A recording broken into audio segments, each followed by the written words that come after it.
Hello अस्सलाम वालेकुम। Service encyclopedia में आपको खुशामदीद कहते हैं कैंडिडेट्स। आज हम लेक्चर नंबर 24 करने जा रहे हैं साइंस का, जिसमें 20 अहम सवाल हम देखेंगे।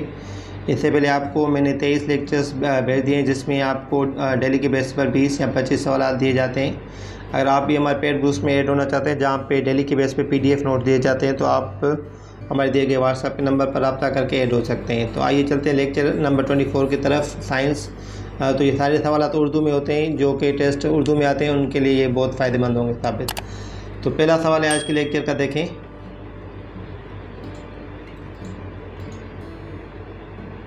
कौन सी गैस सबसे हल्की गैस है? तो इसके ऑप्शंस आपको डिफरेंट मिल सकते हैं, लेकिन मैं शार्ट आंसर्स और क्वेश्चंस कर रहा हूँ तो डायरेक्ट आपको आंसर बताऊँगा, और MCQs के लिए मैं अलग से वीडियो इंशाल्लाह जल्दी ही बनाऊँगा।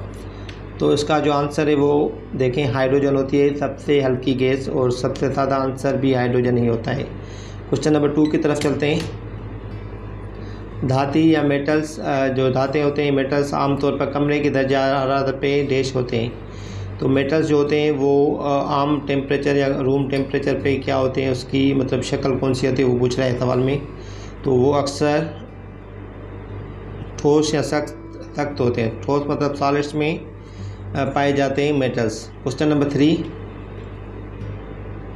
गैर धाती या नॉन मेटल्स ज़्यादातर डैश की शक्ल में होते हैं। तो आप इसका आंसर आप देख लें।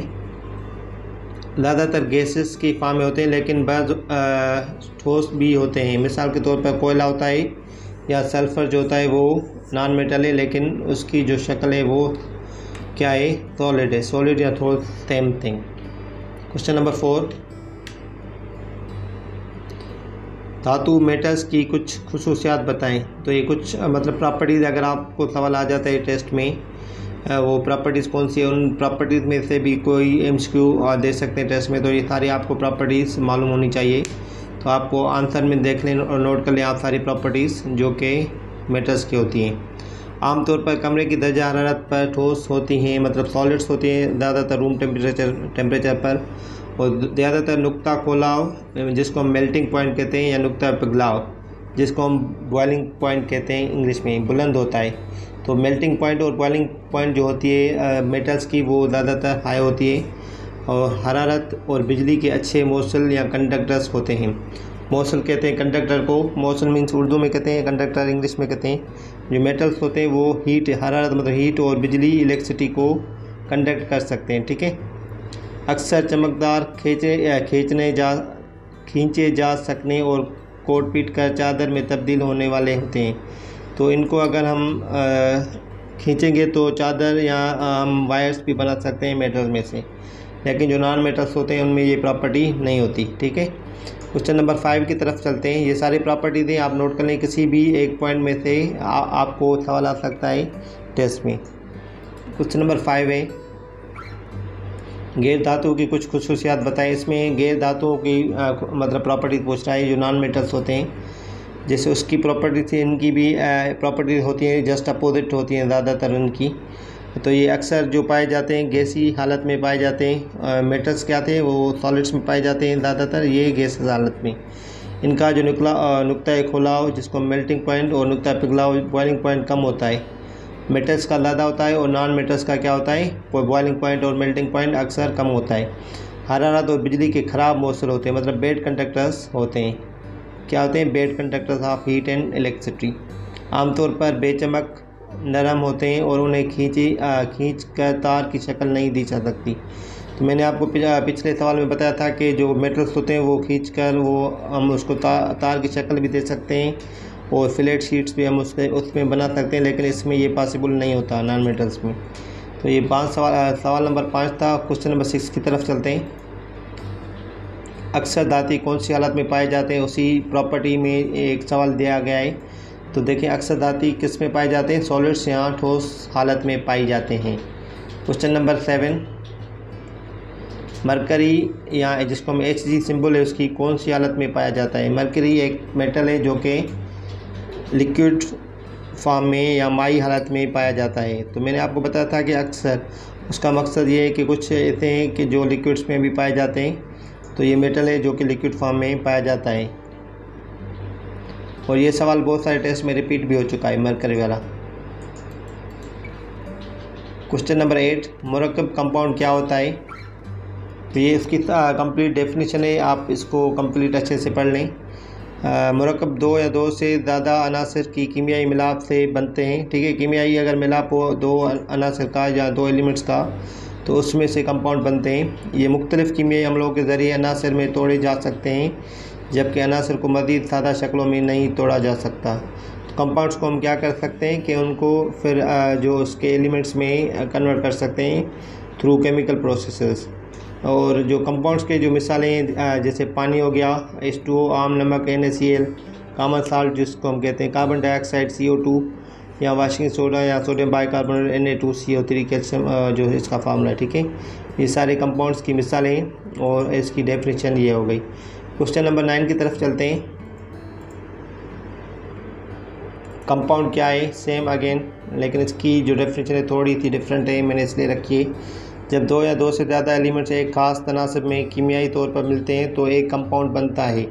एक ख़ास तनासब मतलब एक प्रोपोर्शन होता है, उसमें ही ये मिलते हैं तो कंपाउंड बनता है। मिसाल के तौर पर मिसाल से में हाइड्रोजन पानी का मिसाल दिया गया है, जो कि हाइड्रोजन और ऑक्सीजन एलिमेंट से बनकर कंपाउंड बनाता है। ठीक है, क्वेश्चन नंबर 10, मुरक्कबात के ख़वास इसके अज्जा के ख़वास से डैश होती हैं, मतलब प्रॉपर्टीज़। ख़वास मतलब प्रॉपर्टीज़ जो उसकी होती हैं वो मुख्तलिफ होती है। जो मुरक्कबात का जो कंपाउंड होती है उसकी प्रॉपर्टीज़ और जो उसके एलिमेंट होते हैं उसकी प्रॉपर्टी डिफरेंट होती है। क्वेश्चन नंबर 11, जो मुरक्कबात होते हैं उसके अज्जा को सिर्फ डैश तरीक़ों से अलग कर सकते हैं, तो उनको कीमियाई तौर पर हम अलग कर सकते हैं। लेकिन मिक्सचर अगर होता तो हम उसको फिज़िकली तौर पर हम उनको अलग करते हैं। ये कंपाउंड्स होते हैं तो इनको हम किस में करेंगे? कीमियाई तरीके से हम इनको अलग कर सकते हैं। क्वेश्चन नंबर 12, सोडियम क्लोराइड एक डैश है, सोडियम क्लोराइड एक कंपाउंड है। ठीक है, क्वेश्चन नंबर 13, आमेदा या मिक्सचर क्या है? आमेदा कहते हैं उर्दू में, मिक्सचर कहेंगे हम इंग्लिश में। वो क्या होता है उसकी हम डिफ़ाइन करना है। देखें, आमेदा अशिया का मजमूआ है, ये दो या ज़्यादा अशिया से मिलकर बनता है जो आपस में कीमियाई तौर पर नहीं मिलती हैं। ये फिज़िकल एक मिक्सचर होता है जो कि कीमियाई तौर पर मिलती नई शक्ल नहीं बनती, लेकिन जस्ट वो मिक्सचर होता है। आमेदा में उन अशिया के ख़वास पाए जाते हैं जिनसे मिलकर वो बनता है, तो उनकी जो खुसूसियत होती है या जो प्रॉपर्टीज़ होती हैं वो जो एलिमेंट्स होती है वही होती हैं। जो एलिमेंट्स मिलकर बनाते हैं उन दोनों की जो प्रॉपर्टीज़ है उनमें होती है। ठीक है, आमेदा के अज्जा को तिब्बी फ़िज़िकल तरीक़ों से अलग किया जा सकता है। मैंने आपको बताया था जो मिक्सचर होगा वो फ़िज़िकली तौर पर हम अलग कर सकते हैं चीज़ों को, लेकिन कंपाउंड में ऐसा पॉसिबल नहीं है, उसमें हम कीमियाई तौर पर अलग करेंगे। क्वेश्चन नंबर 14 है, डिस्टिलेशन क्या होता है? तो डिस्टिलेशन एक प्रोसेस होता है जिसमें हम क्या करते हैं। देखें, अगर मिक्सचर के अज्जा मुख्तलिफ बॉइलिंग पॉइंट्स रखते हों तो मिक्सचर को एक और तरीके से भी अलग किया जा सकता है जिसे डिस्टिलेशन कहते हैं। तो मिक्सचर में अगर दो एलिमेंट्स हैं और जिनके बॉइलिंग पॉइंट अलग अलग हैं तो हम उसको डिस्टिलेशन के थ्रू अलग अलग कर सकते हैं। जैसे पानी अगर साल्ट वाला है, नमक वाला पानी, उसमें हम नमक निकाल सकते हैं through distillation process. Question number 15, हवा डैश का आमेदा है? हवा किस चीज़ का आमेदा है या मिक्सचर है? हवा भी एक मिक्सचर है, तो इसको आप आंसर नोट कर लें, गैसों का मिक्सचर है। तो जो एयर है द मिक्सचर ऑफ गैसेस। ठीक है, ये आपको सवाल याद करना चाहिए कि एयर क्या होता है? मिक्सचर होता है गैसेस का। ये बहुत सारे टेस्ट में ये भी सवाल रिपीट हो चुका है, और इसकी जो फॉर्मेशन है उसमें कौन कौन सी गैसेस होती है वो भी आपको सारी याद कर लेनी है, और इसमें भी आगे सवाल आएंगे इसी लेक्चर में। तो सारे कंपाउंड्स याद कर लें कि कितने % कितनी गैस होती है। हवा का सबसे बड़ा जज़्व कौन सी गैस होती है? तो सबसे ज़्यादा गैस हवा में कौन सी होती है पूछ रहे हैं, तो सबसे ज़्यादा जो होती है वो होती है नाइट्रोजन। ठीक है, तो ये भी सवाल अहम है कि हवा में सबसे ज़्यादा पाई जाने वाली गैस कौन सी होती है? वो नाइट्रोजन होती है। ऑलमोस्ट 78% नाइट्रोजन हवा में होती है। क्वेश्चन नंबर 17, हवा में नाइट्रोजन करीबन कितने फ़ीसद होती है? देखें, ये सवाल आ गया, इसमें आप आंसर लिखेंगे 78%। हवा में करीबन 78% जो होती है वो नाइट्रोजन होती है। क्वेश्चन नंबर 18, हवा में ऑक्सीजन करीबन कितने फ़ीसद होते हैं? ऑक्सीजन का जो होता है वो परसेंटेज होता है 21%। तो 78 हो गई नाइट्रोजन, 21 हो गई ऑक्सीजन। बाकी एक जो % होती है वो दूसरी गैसेस होती हैं, जैसे कि कार्बन डाइऑक्साइड, हीलियम वगैरह, ठीक है। ये बाकी 1% होती है। तो इसका आंसर आप नोट कर लेंगे। कई दूसरी गैसें जैसे कि कार्बन डाइऑक्साइड, हीलियम वगैरह हवा का 1.5% होती है, वो होती है 1%, क्योंकि 21% ऑक्सीजन हो गई, 78 हो गई नाइट्रोजन, तो ये 99 हो गया। बाकी जो गैसेस होती है वो 1% तकरीबन होती हैं हवा में। आज का जो लास्ट क्वेश्चन है वो नोट कर लें, इसके बाद आपको MCQ दिया जाएगा जिसका आपको कमेंट करके आंसर बताना है। हवा में कार्बन डाइऑक्साइड कितने फ़ीसद होती है? तो कार्बन डाइऑक्साइड की जो मिकदार होती है वो होती है 0.04 ऑलमोस्ट, ठीक है। 0.04 मतलब 1% से भी बहुत ज़्यादा कम है, ठीक है। तो ये आज के सवाल थे सारे जो कि आपसे शेयर किए जा चुके हैं। इसके बाद एक लास्ट MCQ आपके लिए, दाहिने जेल में किस में मस्बत चार्ज होता है? तो ऑप्शन देख लें, प्रोटॉन, न्यूट्रॉन, इलेक्ट्रॉन या एटम। इसमें से जिस पे मस्बत चार्ज जो होता है उसका आपको कमेंट करके आंसर बताना है, ताकि हमें पता चले कि आपकी स्टडी कैसे जा रही है। तो इंशाल्लाह हम अगले लेक्चर्स में और लेक्चर्स के साथ आएंगे।